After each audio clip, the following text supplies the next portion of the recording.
travailler dans des conditions On sait, c'est pas facile. Hein. Exactement, parce que quand je sais pas pour les hommes, mais quand on est une jeune fille, je suis arrivée ici assez jeune, en Afrique, on est sous le cocon familial, on a les parents qui te protègent. $150 par semaine pour faire des tresses. Oui, wow. J'ai pas duré plus de 2 mois. Je me suis dit, mais ça, c'est pas pour moi. On m'a dit, non, en fait, tu t'es patiente, le temps que tu maîtrises tout, tu vas louer ta propre chaise, et puis un jour, c'est parce que tu ne maîtrisais pas, c'est parce que tu ne maîtrisais pas les tresses qu'on te payait. Parce que je venais d'arriver. Et pour ceux qui ont encore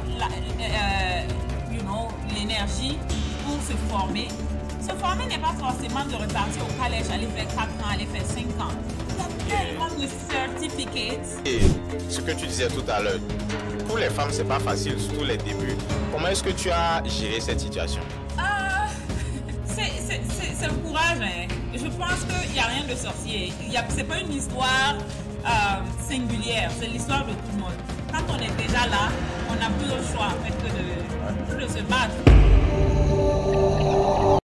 Salut et bienvenue sur Josry01, la chaîne YouTube dédiée à la communauté africaine francophone vivant aux États-Unis.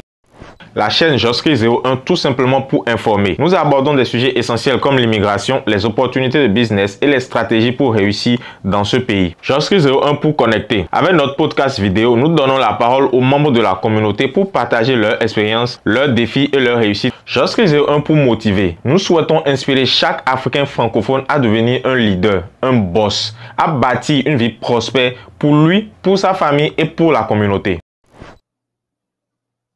Alors bonjour Edith, comment tu vas? Bonjour, je vais bien et toi? Ça va très bien, et la journée?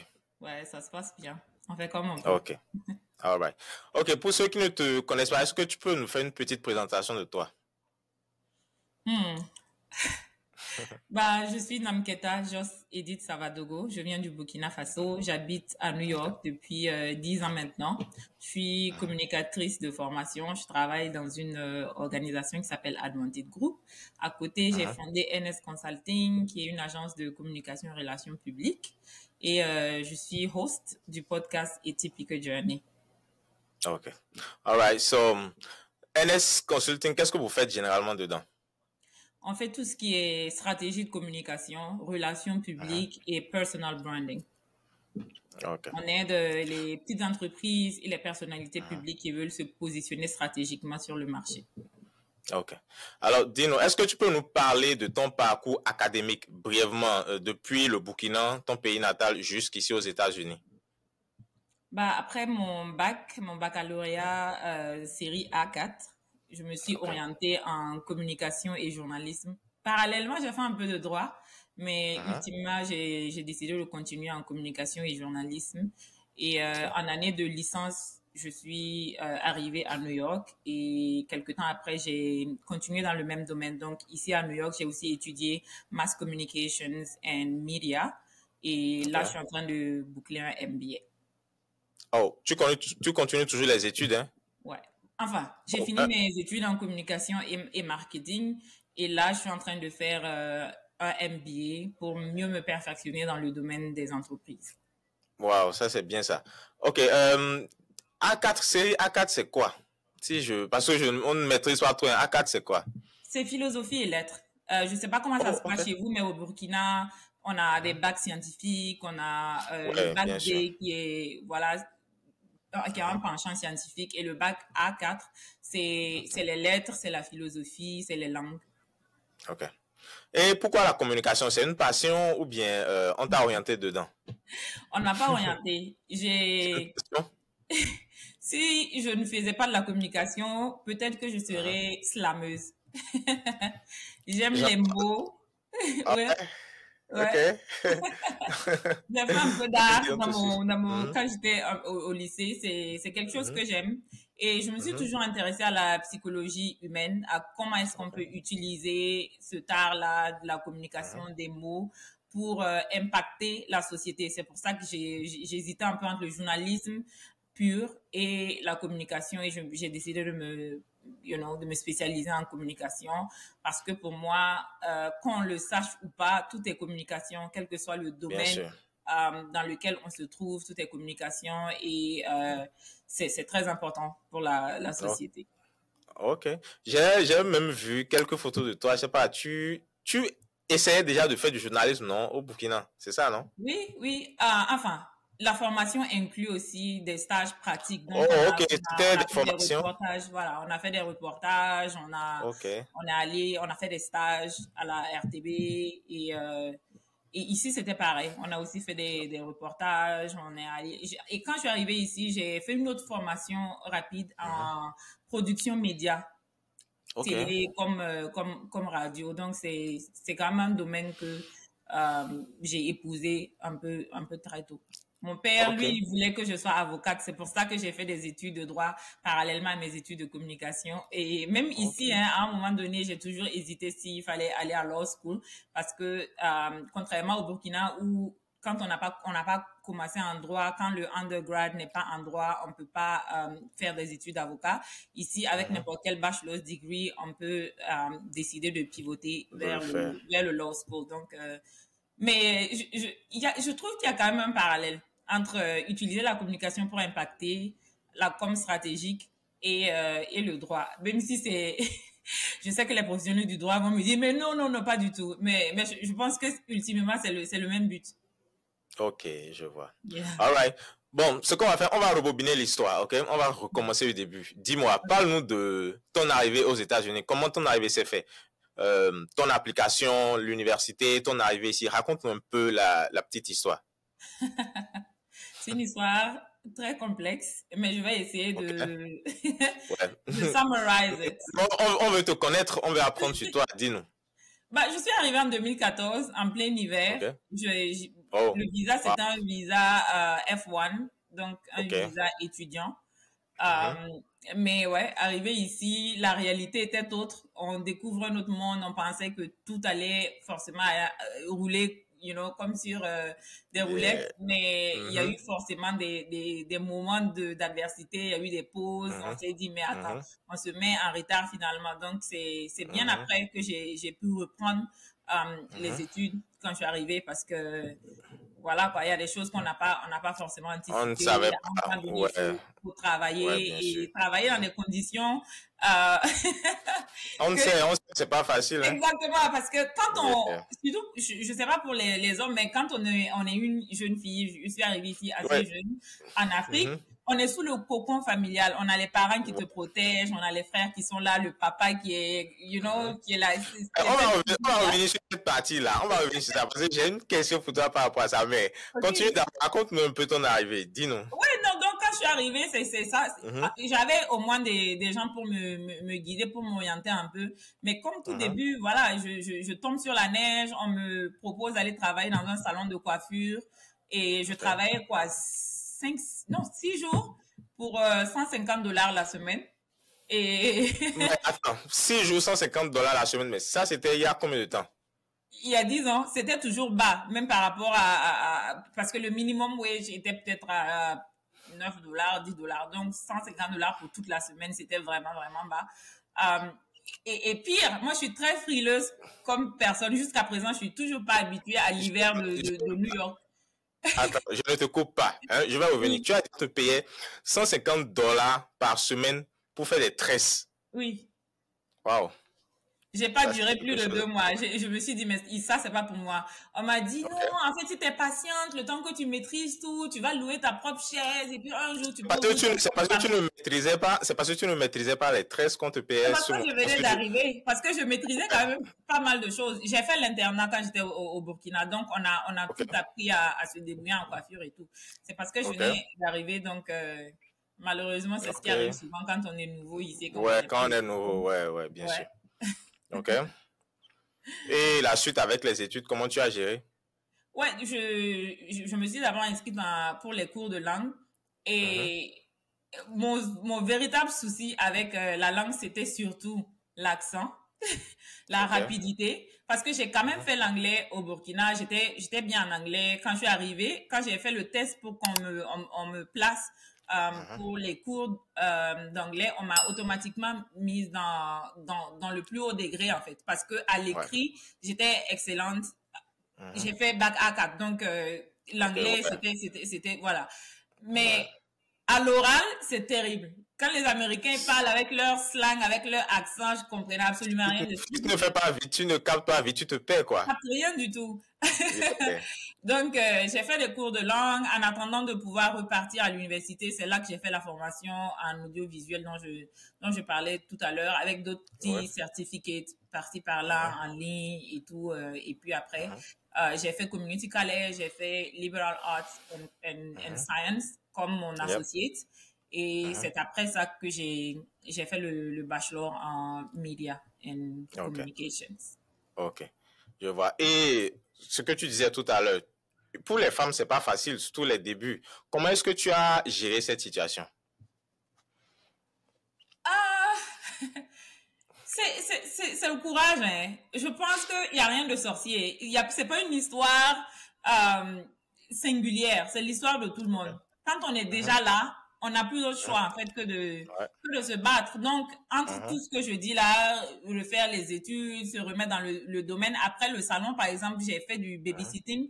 J'étais nanny pendant des années, hein, en même temps que je faisais mes cours. Donc, avec et ça payait bien? Par rapport à d'autres boulots non qualifiés, ouais, ça payait quand même bien. Même si à un moment donné, à cause des cours, je ne travaillais pas full time.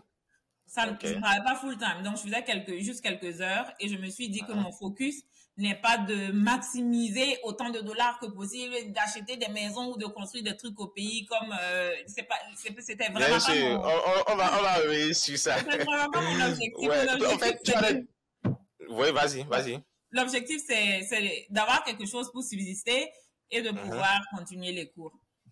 Ok. Donc, là, c'était les parents qui étaient ton soutien ou bien c'est ce que tu gagnais avec tes petits boulots? Non, mes parents n'étaient pas un soutien. Ce que je gagnais avec le boulot et aussi, j'avais, comme je disais, dans ma vie personnelle, j'avais des soutiens aussi. Ok, all right. Donc ça c'est. Et dis-moi, je suppose que quand tu étais au Burkina, il y avait les parents qui étaient là, un peu de choses, tu allais voir les parents.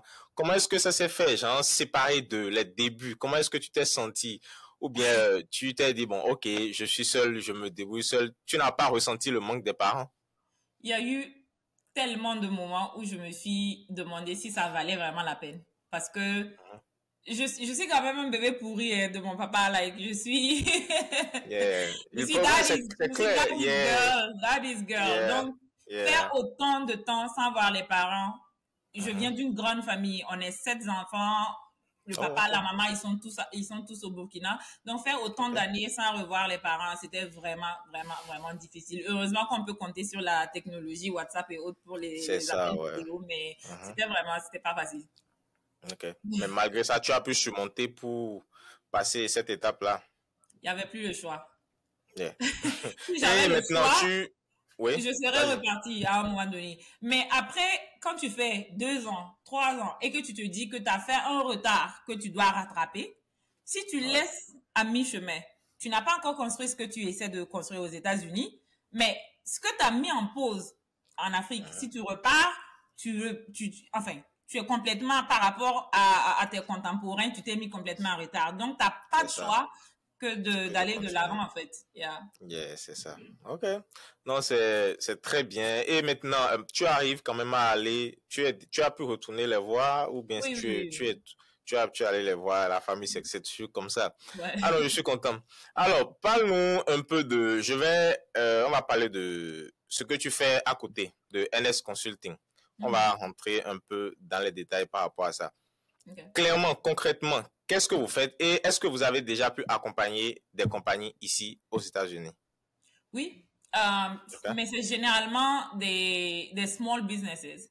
Parce que l'idée au départ, c'est de créer NS pour l'Afrique, pour aller s'installer en Afrique, au Burkina et dans la sous-région.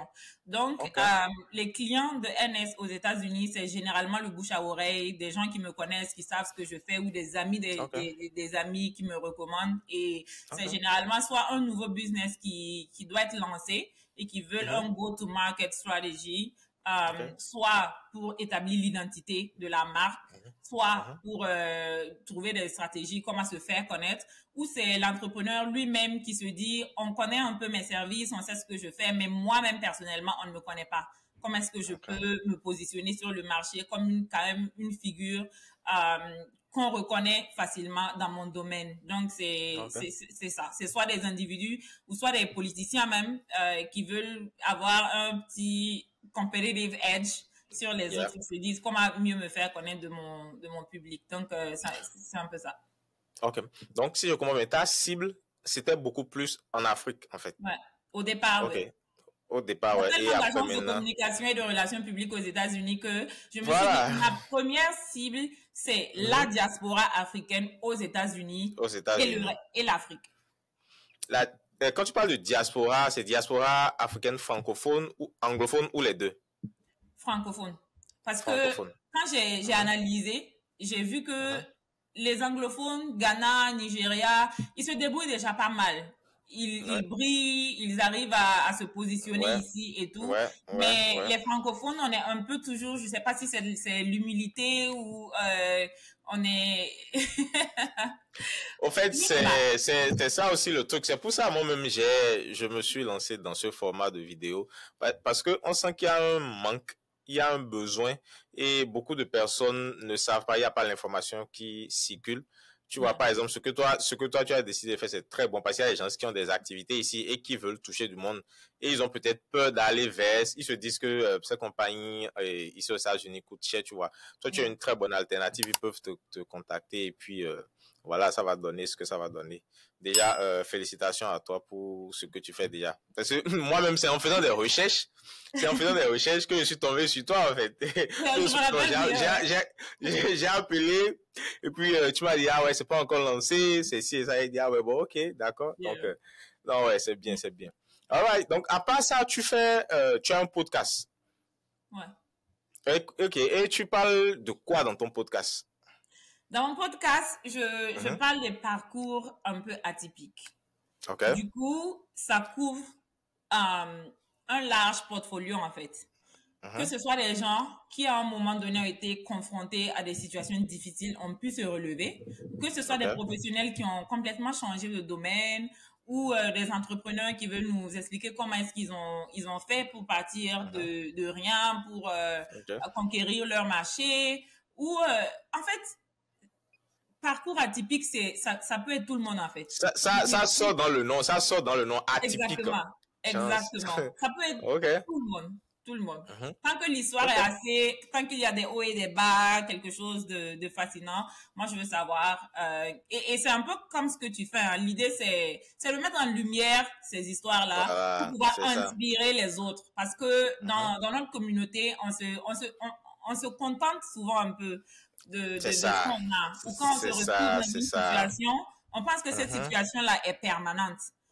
Pourtant, il y a des gens qui ont pu émerger de ces situations-là et qui ont pu construire des choses quand même assez intéressantes. Extraordinaires, exactement. Donc, c'est important de mettre ces personnes-là en lumière pour inspirer les autres. OK. Et le podcast, bon, je pense que tu le fais aussi bien en anglais qu'en français. Hein. Il est audio ou bien il est visuel? Le podcast est disponible sur les plateformes audio, les plateformes traditionnelles de podcast, donc Spotify, Apple Podcasts, Anchor, Amazon Audible. Et le format vidéo est sur YouTube. OK. All right. Maintenant, j'ai une question pour toi. Je sais que tu as de très bons réseaux. Parce que je veux aussi apprendre de toi. Donc, déjà, je vais te poser une question. C'est quoi la clé pour se construire un bon réseau? C'est quoi la clé? Tu sais, il y a une erreur que beaucoup de gens font quand ils essaient de faire du networking. OK. Il ne faut pas paraître désespéré. Il ne faut pas approcher le networking avec la mentalité de je viens là pour prendre et encore prendre. OK. Le désespoir, ça se sent en fait de loin. Il faut être... Non, attends, j'ai pas compris ça. Comment le désespoir, ça se sent de loin? Non, ça se sent quand quelqu'un t'approche. Et que ce n'est pas pour faire une discussion intéressante. Ce n'est pas pour voir si vous avez quand même le mindset pour parler de certains sujets, c'est automatiquement pour demander les choses, demander les faveurs, pour se dire, ah, je cherche un boulot, ou bien j'ai tel problème, je cherche des solutions. It's a turn off. Parce que il y a tellement de gens comme ça que la personne se dit, mais en fait, qu'est-ce que je gagne en fait à aider cette personne-là? Moi, je pense que le networking, il faut mettre d'abord l'humain devant. Quand vous rencontrez quelqu'un, il faut se concentrer sur ce que vous partagez, sur des choses qui peuvent vous unir. Et je peux vous garantir que quelle que soit la personne qu'on approche, il y a toujours des sujets communs qui vous réunissent en fait. Donc vous pouvez parler, discuter. Il faut être dans la disposition d'essayer de connaître l'autre. Il faut être curieux, il faut montrer ta curiosité pour savoir qu'est-ce que la personne fait, c'est quoi ses activités. Va avec la mentalité de je veux apprendre de toi, ce que tu fais c'est intéressant et voici pourquoi ça m'intéresse. Parce que moi, en retour, je suis dans ça, voici mes domaines d'activité ou voici mes penchants. Et c'est dans cette discussion-là, quand la personne arrive quand même quand vous créez ce climat de confiance, ce climat quand même agréable où la personne se dit que, quand je discute avec tel jeune, on sent le dynamisme, on sent quand même que c'est une personne qui a de la substance.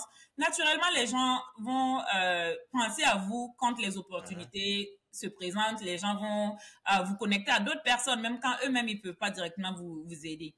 Mais quand vous allez à un événement de networking et que la personne ne peut pas automatiquement vous donner un emploi et que c'est fini. Vous cherchez même pas à follow-up avec la personne, vous cherchez pas à vous intéresser même à sa personne ou à ses activités. C'est quand même un turn-off, quoi. Donc, le networking, il faut juste ouvrir l'œil et se dire que partout on est, c'est des opportunités. Il faut pas rester dans son coin. Il faut pas être intimidé par les gens. Quel que soit votre accent, quel que soit votre niveau de langue, les gens, contrairement à ce qu'on pense, je pense que les humains sont plus bons qu'ils ne sont mauvais. Quand vous approchez les gens, vous allez voir qu'ils sont ouverts, surtout ici aux États-Unis. Les gens sont totalement ouverts. Tu sais ce que j'ai rapidement capté de tout ce que tu as dit. J'ai dit ça, c'est la slameuse qui parle en fait.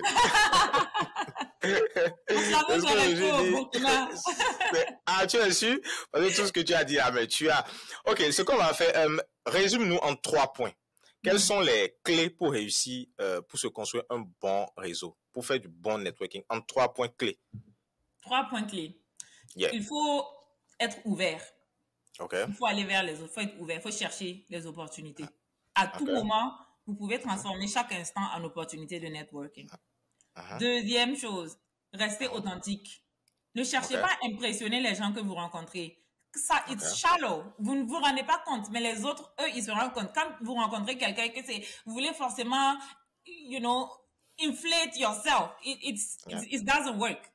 Il faut rester humble, mais rester confiant en you soi. Need to be you. You need to be like. Absolutely. You need to be yourself. You need to be yourself. Et je pense que le troisième, le plus important, bring value to other people. Bringing value ne veut pas dire que vous avez forcément déjà réussi, que vous avez des choses à donner aux gens. Mais les gens doivent ressortir d'une discussion avec vous. Quelque chose de vous. Quelque chose. You know? Quand vous discutez, ne soyez pas dans la logique de qu'est-ce que je peux prendre de l'autre. Qu'est-ce que moi aussi je peux apporter. Et ça peut être quelque chose de vraiment simple comme j'ai perfectionné mes hobbies. Et j'ai cette facilité-là à parler de certains de mes hobbies. Et quand vous identifiez qu'est-ce qui intéresse l'autre et que vous dites, en fait, mais pourtant, il y a tel concert par-ci, il y a tel sport qui se passe là. Like, bring something to the discussion. Faut pas juste rester là. En fait, et c'est... You just take. You don't give back. You don't give back. No. It's not good. Okay. En face de vous, là. Si vous connaissez, par exemple, ses activités, son domaine d'activité, quand vous voyez des opportunités qui peuvent intéresser cette personne-là, vous pouvez lui envoyer ça. La personne sera surprise. Elle va se dire, en fait, mais cette personne, c'est une personne bienveillante. Mais la personne va vous aider en retour 5 fois plus que ce que vous avez fait, mais quand même apporter quelque chose à la table. Et si vous n'êtes pas confiant, build yourself. Il faut se retrouver. Il faut trouver, c'est quoi vos compétences? What are you good at? Et vous allez perfectionner ça. Et quand vous allez dans une discussion avec d'autres personnes, ils seront toujours contents de discuter avec vous. Ok, ça c'est très bien. Déjà, je peux dire merci pour ces 3 points que tu nous as donnés. Et moi, après, je rentre après, je vais rentrer dans ton inbox. Il y a beaucoup de choses que je vais prendre de toi. Attends, tu sais. Maintenant, maintenant on va parler de quelque chose. On va parler des Africains francophones aux États-Unis. Bon, je sais que c'est un sujet, je sais que c'est un point qui est un peu sensible, mais on va parler de ça. Non, non. On va parler de ça parce que c'est un sujet qui est hyper sensible. Maintenant, moi, je vais te poser une question. Qu'est-ce que tu penses des Africains francophones vivant aux États-Unis? Quelle est l'analyse que tu fais là tout de suite? Si je te pose la question. Depuis que tu es venu, tu as dit que tu es là depuis près de 10 ans maintenant. Quelle est l'analyse que tu fais jusqu'à aujourd'hui, 2024? Wow. Des Africains francophones. Une analyse. Ouais, vas-y. Je sais que c'est une grosse question, mais je vais évoluer avec toi. Vas-y, dis-nous. C'est une question très, très sensible parce que... Yeah, I know. Je sais. You don't want to come across as judgmental. Non, on le juge. Non, non. Déjà, on le juge pas. On ne juge personne. On donne nos avis, ce qu'on voit. Parce que tu as dit, tu es là il y a longtemps, mais tu vois des choses. Et cette plateforme-ci, elle est là pour parler de ces choses-là, tu vois. Si on n'en parle pas, ça va pas changer, en fait. Et c'est dommage, quelque part, de voir certaines choses qui se passent. Tu sais, c'est un peu ça frustre et ça choque. Donc, c'est pas en mal. Ce qu'on est en train de dire, c'est pas en mal, oui. La première chose et qui est assez positive, que j'ai remarqué, c'est quand même, on reste ensemble. On reste quand même assez soudés. Et quand je suis arrivée, je peux dire que j'ai construit une autre famille ici. Il y a de belles personnes que j'ai rencontrées. C'est bien de pouvoir retrouver des gens qui viennent du même pays ou quand même de la même région que toi, qui vont même te guider, qui vont t'aider, qui vont te donner des petits tips, des petits topos, qui vont te guider concernant le boulot et tout ça.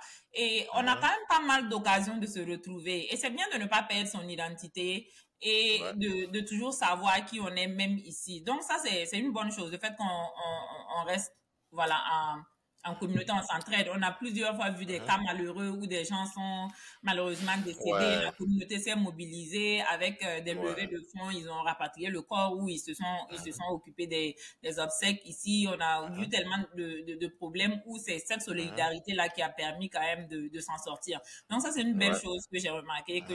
D'ailleurs, je suis toujours active dans la communauté là à travers. Oui, bien sûr. Donc, on peut quand même pas, chez nous, on a un proverbe qui dit on peut pas lancer la coupe familiale avec un caillou. Donc, on peut pas, c'est une bonne chose. Ce que j'ai constaté en interagissant avec d'autres communautés, immigrées ou pas, la différence avec les francophones, je sais pas pour les autres, mais surtout pour les Burkinabés, j'ai l'impression que on se contente un peu trop. Tu mets quoi dans on se contente un peu trop? On se contente vraiment tu mets quoi dedans? du peu. Soit on n'a pas assez d'ambition, ou on est un peu défaitiste. Mais quand même, la communauté est quand même assez diverse. C'est pas homogène. Donc, les gens ne sont pas les mêmes. Je peux comprendre si le end goal, c'est de se chercher un peu d'argent pour pouvoir s'occuper de sa famille, pour peut-être construire sa maison et tout ça, et que on arrive à faire ça, je pense que c'est quelqu'un qui a atteint ses objectifs. Donc, c'est tant mieux pour cette personne. Mais il y a quand même des gens qui, ce n'était pas que ça l'objectif. Quand ils étaient au Burkina, ils avaient quand même ils avaient assez de potentiel, ils avaient des rêves, ils avaient des idées, ils faisaient certaines choses en Afrique.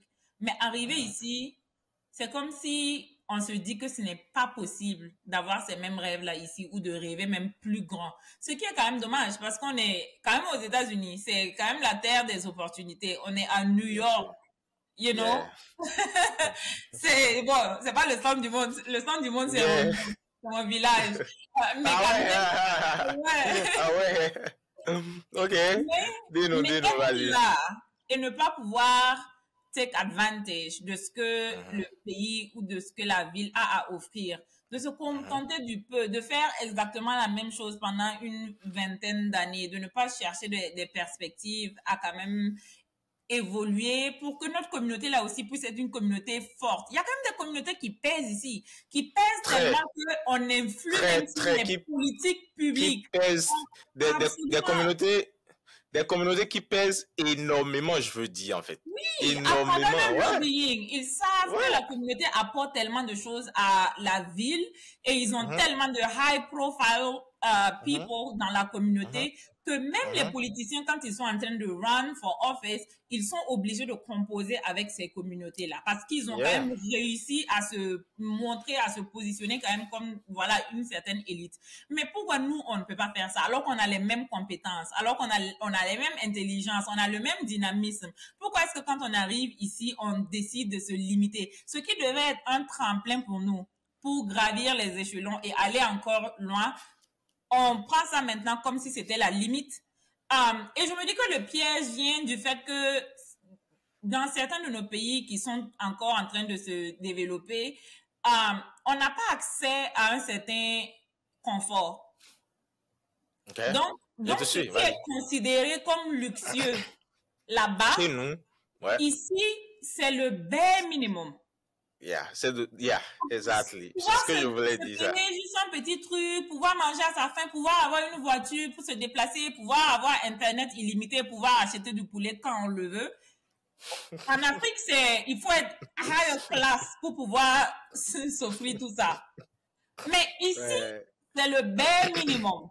Donc, je ne sais pas si on n'arrive pas à se reformater l'esprit, à se dire que, mais on est dans une nouvelle réalité, et que ces choses-là ne suffisent pas, que c'est la base et que quand on arrive là, il y a tellement d'autres opportunités à saisir pour quand même se sortir du lot, quoi. Donc, je trouve que c'est dommage.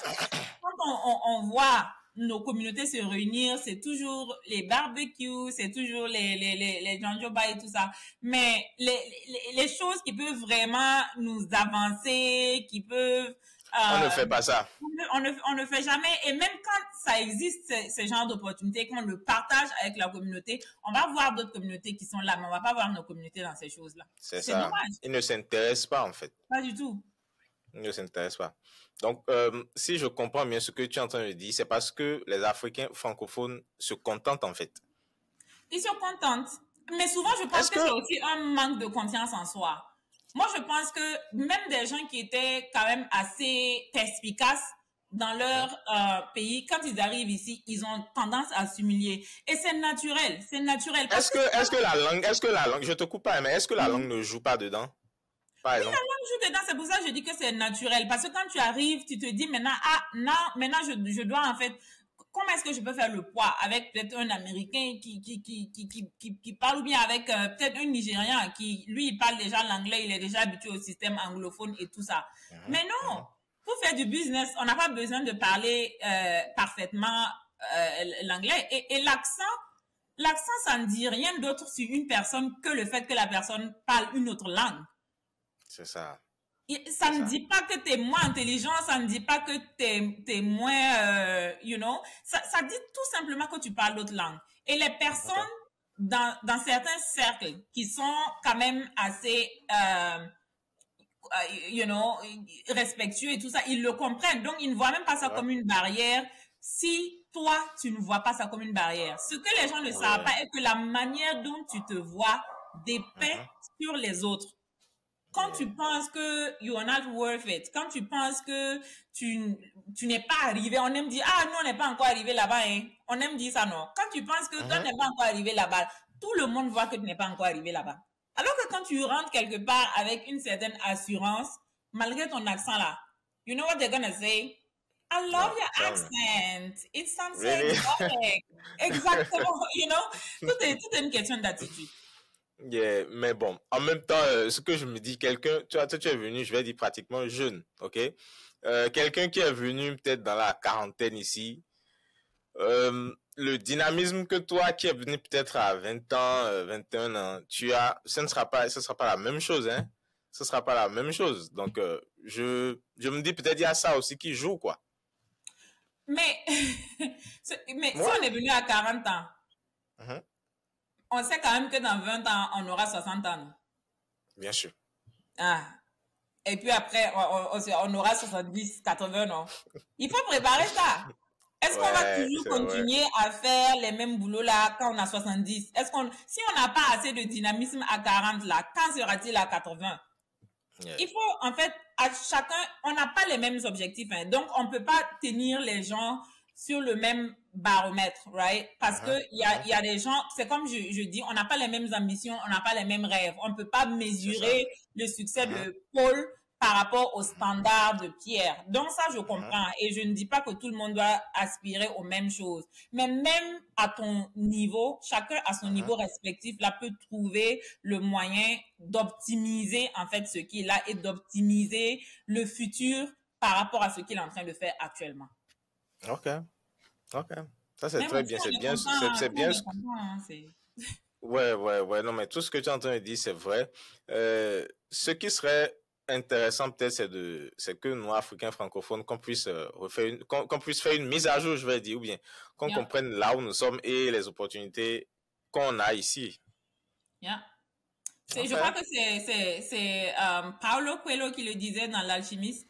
Quand tu veux vraiment quelque chose de tout ton cœur et que tu te mets en tête que tu vas l'obtenir, tout l'univers là se réorganise pour te permettre d'atteindre ce but-là. Et quand tu mets ça dans la tête, ce n'est pas de la magie. Hein. Même les religions disent la même chose. Quand on dit quoi, si tu as la foi comme un grain de machin, tu dis à cette montagne, ôte-toi de là et jette-toi dans la mer. Quand tu as la foi en quelque chose et que tu dis que voici la destinée que je veux créer pour moi-même, je ne vais pas lâcher, je ne vais pas me reposer, je ne vais pas me contenter de cette situation dans laquelle je me trouve. Tu commences à voir des choses. C'est comme si, en fait, tout autour de toi, c'est des portes qui s'ouvrent. Les gens que tu rencontres, même des gens qui pensent peut-être qu'ils t'ont enterré, en fait, ils t'ont sémé et tu gères. C'est ça comme ça. Et ça change tout ton outlook. Tu vois les challenges comme des opportunités. Quand tu tombes, 7 fois, tu te dis, 8e fois, là, ça sera la meilleure. Quand tu commences à voir les choses de façon positive, là, il n'y a rien à faire, en fait. C'est comme, c'est de la magie. Les portes s'ouvrent comme ça. Et pour aujourd'hui, maintenant, si tu vas dire quelque chose, qu'est-ce qu'il faut faire? Qu'est-ce que les Africains, de manière concrète, hein, qu'est-ce que les Africains, nous, on peut faire pour élever notre niveau, pour occuper des postes, pour faire des trucs incroyables dans le pays, dans ce pays, les États-Unis? Toi, tu le sais, tu l'as dit, c'est un pays d'opportunités. Qu'est-ce qu'il faut qu'on fasse? Parce que nous sommes absents dans beaucoup de choses. Nous sommes vraiment absents dans beaucoup de choses. Et selon toi, qu'est-ce qu'il faut faire? Est-ce que c'est retourner à l'école? Parce que il y a aussi, comme tu as dit, tout le monde ne vient pas pour le même objectif. Hein. Il y a ceux qui viennent juste se chercher, après rentrent chez eux et tout. Mais qu'est-ce qu'on peut faire concrètement pour changer cette image-là? Parce que on va pas se mentir, parfois quand on voit les Africains comme ça, il n'y a pas le respect qui va avec. Tu vois, donc est-ce que tu peux nous énumérer en quelques points peut-être des trucs qu'on pourrait faire pour essayer quand même de commencer à changer la mentalité? C'est vrai que c'est pas un truc facile, hein. Mais... c'est pas facile. Non, avec les Africains francophones, il faut le dire, c'est pas facile, mais bon. Qu'est-ce que toi tu peux nous dire en 3-4 points comme ça? Franchement, pour autonomiser cette communauté-là et la rendre plus compétitive sur le marché, il faut une approche multiforme. C'est comme tu l'as dit, les gens n'ont pas les mêmes objectifs. Si ceux qui ont déjà, ceux qui arrivent à se sortir un peu la tête du lot, ils doivent se mettre ensemble. Parce que j'ai remarqué quelque chose. Ceux qui arrivent à s'en sortir ont tendance à s'isoler. Je ne sais pas pourquoi. Ceux qui arrivent à se créer...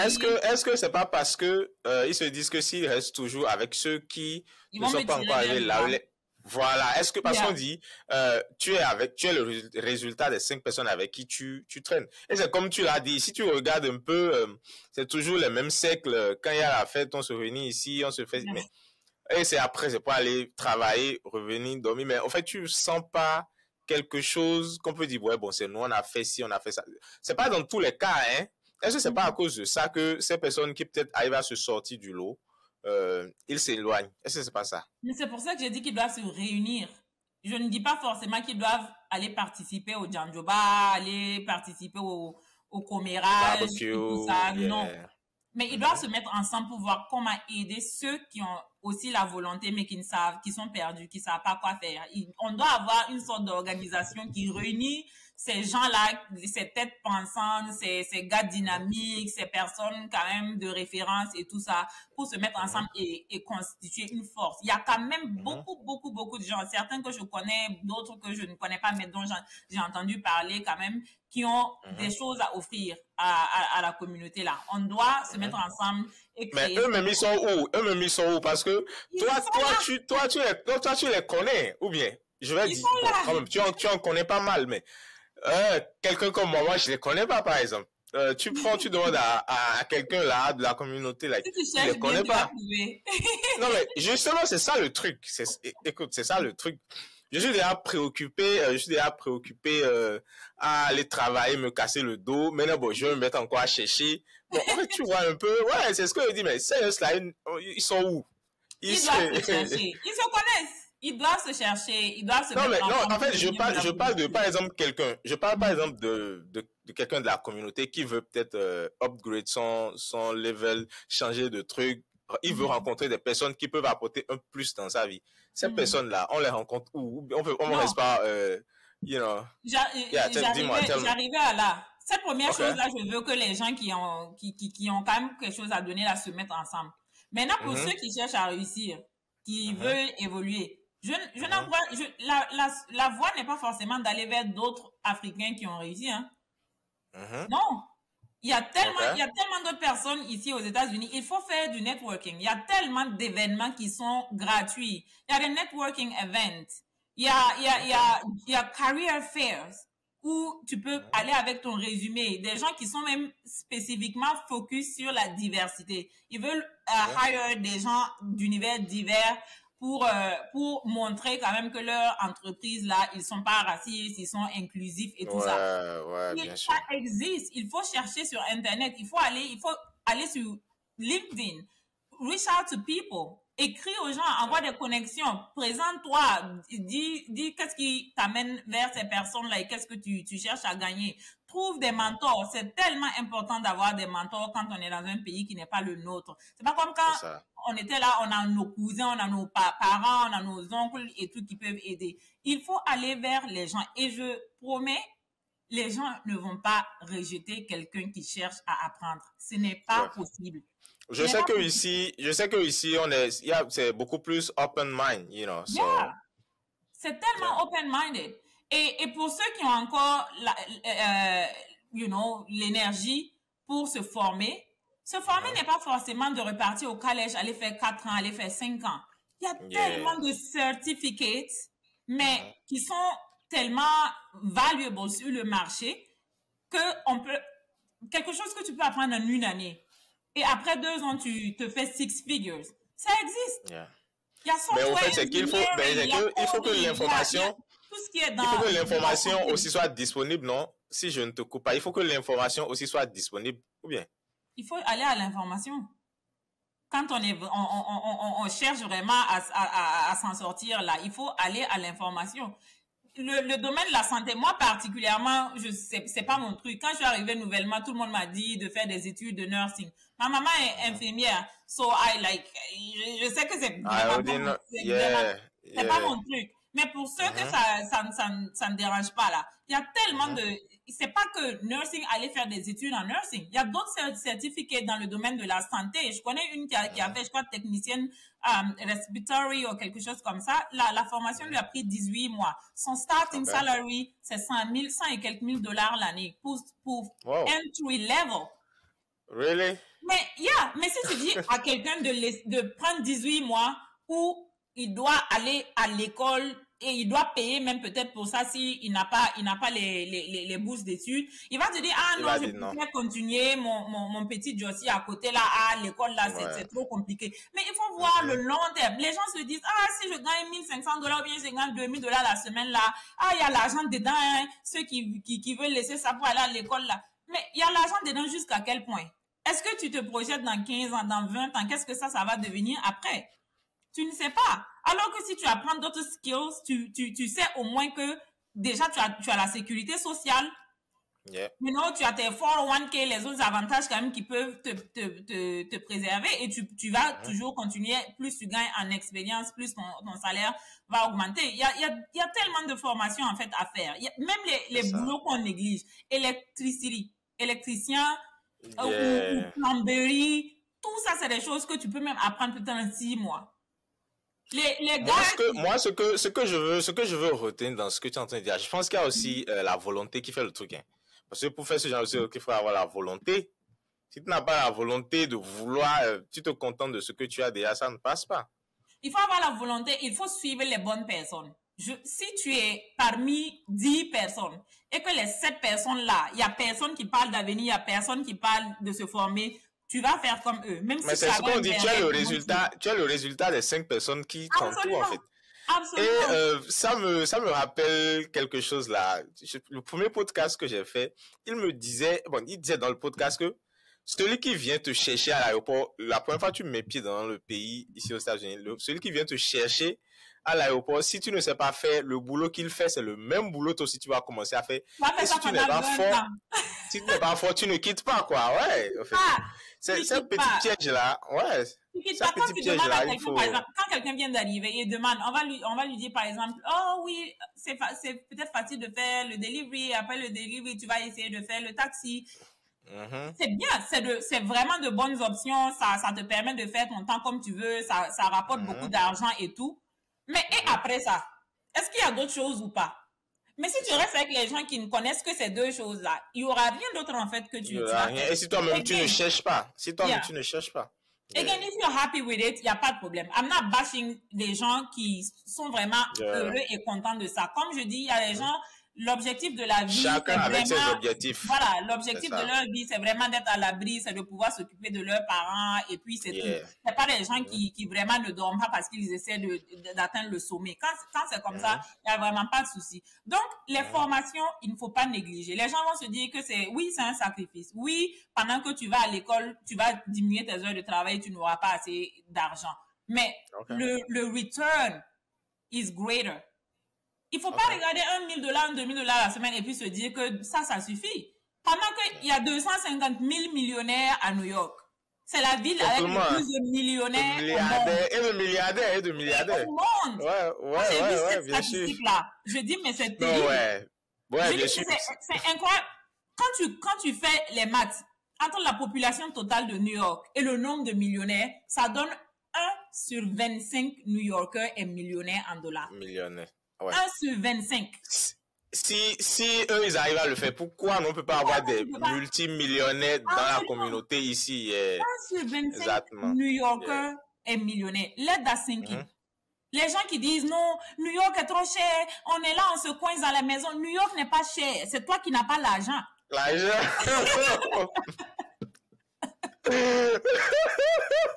New York n'est pas cher, c'est toi qui n'as pas l'argent. Mais si on te dit que tu n'as pas l'argent et que tu dois chercher plus que ce que tu as actuellement, tu vas dire qu'on t'a insulté. Tu vas dire que non, là où tu es, là, tu es déjà arrivé, tu es content dans ta carrière. Tu es content dans ta carrière et puis la ville est chère et tu n'arrives pas à afford. On est obligé de vivre dans des conditions qui ne sont pas forcément idéales. On ne peut pas se permettre, nous, ce que les autres se permettent. On ne peut pas prendre des vacances 2, 3 fois dans l'année où on claque comme ça 20 000, 30 000 dollars dans les vacances et tout ça. Mais c'est parce que something is not adding up. You know, il faut s'asseoir à un moment donné et puis se dire, même si vous n'allez pas vous former sur quoi que ce soit là, start a business. C'est ça. Literally, n'importe quelle idée do something. Yeah. Il y a tellement d'opportunités. Voilà, quoi. Moi, je connais quelqu'un qui a juste décidé de commencer un business de nettoyage. Mais actuellement, la personne aussi est comptée parmi les millionnaires de New York, là. Oui. C'est ça. It's just a household staffing business. Il y a tellement de choses qu'on peut terminer, qu'on peut, like, turn it into business. Need, you know, quoi que ce soit. Si tu peux pas te former pour avoir les boulots qui ont vraiment de bons salaires, commence un business. Non, mais ce que tu dis, c'est très intéressant, hein, parce que vraiment, je pense qu'on en a besoin. Donc, si je vais récapituler le premier point, ceux qui ont pu sortir du lot, qu'ils se mettent ensemble pour pouvoir tirer les autres. Si je retiens le premier point. et former une force pour pouvoir tirer les autres. Le second point, c'est de se former dans différentes choses, aussi lancer un business si possible pour pouvoir s'en sortir. Mais l'autre chose, il y a peut-être, c'est comme on dit les objectifs, il y a peut-être des gens qui sont là, ils se disent, bon, je veux faire juste 5 ans, je fais juste 10 ans, et puis je rentre chez moi. Tu comprends? Ça, c'est magnifique. Honnêtement, moi, j'encourage toute personne qui peut venir avec un objectif temporaire. Moi, mon aventure aux États-Unis, là, c'est juste pour ce temps-ci, et après, je pars me chercher. Il y a quelques rares personnes que je connais qui ont pu faire ça. Oui, en fait, voilà le truc. Tu as dit quelques rares personnes. J'arrive. Tu as dit quelques rares personnes. 100%, 100% de ceux qui viennent ici disent que c'est ça qu'ils vont faire. 100% des gens qui arrivent vont dire que... Et après 5 ans. Ils vont pas vendre. Et après, voilà, c'est ce que je voulais dire ça. Si vraiment tu sais que tu vas vraiment rentrer là, il n'y a pas de souci. Maximise ton dollar. Tout ce que tu peux faire pour ton dollar, maximise ton dollar, va investir au pays. L'Afrique, c'est l'avenir. Moi, je reste convaincu que l'avenir se trouve en Afrique. Ah ouais? Il y a tellement on va faire ce débat. On va faire ce débat là plus tard. On va faire ce débat là. Mais c'est intéressant ce que tu dis. Ok. En tout cas, l'avenir, c'est en Afrique. Si on peut rentrer, construire des choses en Afrique, des business, investir, machin, yes. Mais si on va s'asseoir là, travailler, le peu qu'on a, on n'arrive pas à enjoy. Tu regardes les Africains francophones, c'est nous, on ne sait pas sortir, s'amuser. On ne sait pas aller dans des chics restaurants, on ne sait pas aller dans des concerts, on peut pas aller à Broadway, aller regarder un show. On peut même pas prendre le ferry, aller à Governor's Island ou whatever, pour aller quand même, sortir, même visiter. Enjoy a little bit. Et juste prendre ta natte, même aller à Central Park, s'asseoir gratuitement avec un petit sandwich en famille pour causer. We don't do that. Nous, on fait rien de tout ça. Si on fait ça parce qu'on se dit qu'on va... Always focus on work, c'est ça, on a toujours focus sur le travail. Et on dort. Soit disant que c'est pour construire des maisons en Afrique. Ok, tu travailles, tu ne vis pas, mais tu vieillis. Tu penses que tu as mis ta vie en pause, tu n'as pas mis ta vie en pause. Si tu te restreins tellement pendant tes 20 ans, 30 ans, 40 ans, en pensant que c'est quand tu auras 60 ans, 70 ans que tu vas rentrer en Afrique. Most likely, tu vas même pas rentrer. C'est toi qui n'as pas enjoy ta vie ici. C'est toi qui ne pourras pas enjoy ta vie après. Du coup, à quoi ça sert? Mais si c'est pour investir au pays, et que tu es sûr de ton business, et que tu as vraiment fait des recherches, tu as fait ton market analysis, tu as fait ton business plan, ton plan d'action stratégique et tout, et que tu sais ce que tu veux faire. J'ai reçu David Armel dans mon podcast, et c'est un exemple parfait. Il est rentré, il a lancé sa boîte, et ça se passe bien et tout ça. C'est bien, c'est l'idéal en fait. Mais sur 100 personnes, il y a peut-être qu'une seule personne qui va faire ça. Donc, il faut peut-être penser à comment réussir ici, parce que most likely, you're not going anywhere. C'est ce que c'est ce que je voulais dire, parce que moi j'ai remarqué ça chez beaucoup de personnes. Très rares sont ceux qui après ils rentrent, et même quand ils rentrent là, l'énergie, ce que ça te prend dans ce pays pour travailler, mais tu n'arrives pas forcément à le mettre dans tes activités de l'autre côté en fait. Ça, donc c'est pour ça aussi quelque part, quand quelqu'un me dit je vais save ici, aller faire là-bas, je me dis tu es en train de, même si on a fait ce truc-là, soit vraiment dans un délai très bref, parce que ici, ça casse, hein. Toi-même, tu sais, travailler, ça casse, mais mettre encore cette énergie-là, là-bas, bon, tu sais, c'est chacun avec son avis, hein, tu sais. Donc, c'est un peu ça, et, c'est bon, les conseils ici, peut-être que ça va aider quelqu'un, et puis, ça joue sur la santé mentale. Mais les gens ne savent pas. Le fait de ne jamais se reposer, de ne jamais... Mais est-ce que Africain francophone sait ce qu'on appelle santé mentale? C'est aussi là le truc. Mais il ne sait pas jusqu'à ce qu'il crash. Et souvent, c'est un point de non-retour. Ils ne savent pas anxiety, ça se traite. Ils ne savent pas que le stress, ça se traite. Ils ne savent pas que... Mais il faut aussi les informer. Il faut aussi les informer par rapport à ça. Ils savent. Ils ont dit que c'est maladie de blanc. Ah ouais. Non, mais c'est très bien, c'est très bien. Il y a quelqu'un qui disait que si tu ne choisis pas un jour pour donner à ton corps de se reposer, ton corps va choisir ce jour-là. va choisir pour toi. C'est le jour où tu tombes malade. Mais tu ne sais pas quelle sera la gravité de ces choses-là. On ne parle même pas faire des bilans de santé. Pourtant, les maladies graves, là, 80% du temps sont ça va passer inaperçu. Jusqu'au jour où ça se déclenche et c'est déjà trop tard. On a l'assurance santé. Go check yourself. You know? Il y a tellement de points qu'on va peut-être aborder plus tard parce que je vais tout faire pour t'avoir encore dans un autre podcast et on va discuter par rapport à ça. Okay. Je vais tout de suite là, je sais pas s'il faut qu'on laisse ton email dans le podcast, dans le commentaire, peut-être pour ceux qui ont envie de rentrer aussi en contact avec toi pour discuter, échanger par rapport à plusieurs sujets. Parce que le temps que nous avons pour le podcast est presque, tu vois, la discussion elle est tellement intéressante. J'ai pas fini les questions que j'avais. C'est sûr qu'on va le refaire. Et puis, je sais pas si on va laisser ton contact, ton LinkedIn dans les commentaires. Pour ceux qui veulent rentrer en contact avec toi. Pas de souci. OK. Ceux qui veulent rentrer en contact sur LinkedIn peuvent me contacter sur LinkedIn. Ce qui est exclusivement pour NS Consulting, il faut juste aller sur le website et cliquer sur la forme contact nous et you know. OK. Donc c'est très intéressant. Le débat il était intéressant et j'ai vraiment pas fini mes questions, mais comme on a un temps imparti, ce qu'on va faire, on va programmer encore d'autres choses pour peut-être apporter encore plus d'autres solutions, dire certaines choses aussi que peut-être des gens savent mais qui ne veulent pas dire. Et puis, ce sera intéressant. Donc, c'est un peu ça. Ce que je veux dire... Il y a quand même un petit point que j'ai oublié, qui est très important. Oui, dis-moi. Il y a des Africains qui ne savent pas que les compétences, les diplômes qu'ils ont au pays, ils peuvent très bien les utiliser ici, sans forcément avoir à repartir à l'école. Ça, c'est un point très, très, très, très important. Mais il faut quand même les convertir, non? Il faut quand même convertir ça, non? Faire l'équivalent, non? Pas. Mais c'est recommandé de le faire. Il y a des organisations comme WES qui font les équivalences des diplômes. C'est recommandé de faire ça. Mais en fonction de ton domaine. Si c'est quelque chose vraiment, soit c'est technique, soit c'est... Il y a une que j'avais reçue dans une émission, Madame Lynn Bassenga, que je salue au passage. Elle est architecte urbaniste, elle travaille pour la ville de New York. Mais elle n'a pas fait ses études d'architecture ici. Elle les a fait au pays. Et elle travaillait déjà au pays comme architecte et elle travaille ici comme architecte. Je connais tellement de développeurs qui ont appris ça au pays. Et il y a des gens qui ne savent pas. Ils se disent que quand tu es ici, tu n'as pas de chance du tout. Pourtant, si tu arrives à toucher les bonnes personnes et que tu montres que tu as les compétences de ce que tu dis savoir faire là, il y a des gens qui vont te donner la chance. Seulement, il faut être prêt à recommencer as an entry level et remonter. C'est juste ça. OK, d'accord. Donc, tu vois, ça, c'est une information très, très capitale et on aura le temps de beaucoup discuter sur ça dans d'autres podcasts.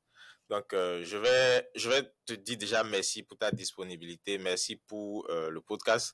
Je suis content de t'avoir eu et je vais dire à tous ceux qui sont en train de nous suivre, ils vont aussi checker ton podcast. Hein. On va mettre le lien pour ton podcast, pour ce que tu fais et ils vont aussi aller voir. Merci, c'est moi qui te remercie pour l'honneur de m'inviter sur ce podcast. Non, toujours, merci à toi pour ce que tu fais. C'est avec ces efforts comme ça et ces initiatives pareilles qu'on va quand même donner un petit coup de pouce et un boost à la communauté. Donc, All right. Donc, merci beaucoup à toi et on va se dire sans doute à la prochaine fois. Merci, à la prochaine. Bye. Bye.